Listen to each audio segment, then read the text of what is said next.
छत्रपती शाहू महाराज हे कोल्हापूरच्या राजघराण्याचे खरे वारसदार नसतील तर मग संजय मंडलिक हे वारसदार आहेत का, असा खोचक सवाल ठाकरे गटाचे खासदार संजय राऊत यांनी कोल्हापूरचे भाजपाचे उमेदवार संजय मंडलिक यांच्या विधानाचा चांगला समाचार घेतलाय।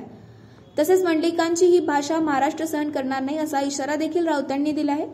राऊत आज प्रसार माध्यमांशी बोलत होते। सदाशिव मंडलिक शाहू महाराजांच्या जवळचे आत्ताचे छत्रपती शाहू महाराज हे कोल्हापूरचे खरे वारसदार नाहीत असे वादग्रस्त विधान संजय मंडलिक यांनी केले होते। यावर संजय राऊत यांनी संतप्त प्रतिक्रिया दिली आहे। ते म्हणाले, छत्रपती शाहू महाराज हे कोल्हापूरच्या राजघराण्याचे खरे वारसदार नसतील तर मग संजय मंडलिक हे वारसदार आहेत का? माझ्या माहितीप्रमाणे सदाशिवराव मंडलिक हे शाहू महाराजांच्या खूप जवळ होते।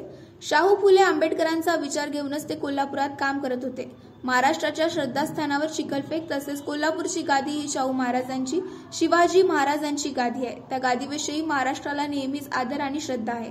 या निवडणुकीत तुमच्या पायाखालची वाळू सरकते आहे, त्यामुळेच महाराष्ट्राच्या श्रद्धास्थानावर चिखलफेक केली जाते। हे चांगलं लक्षण नाही असं भाष्य राऊतांनी केलं आहे। दरम्यान पंतप्रधान नरेंद्र मोदी यांनी संसद ताब्यात घ्यायला हवी असं विधान शिवसेना शिंदे गटाचे नेते गजानन कीर्तीकर यांनी महायुतीच्या सभेतून केले होते।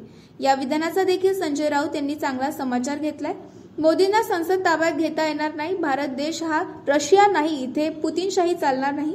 नरेंद्र मोदी यांना नक्कीच गैरमार्गाने संसद ताब्यात घ्यायची आहे, पण या देशातील जनता ते होऊ देणार नाही असं देखील राऊत म्हणाले।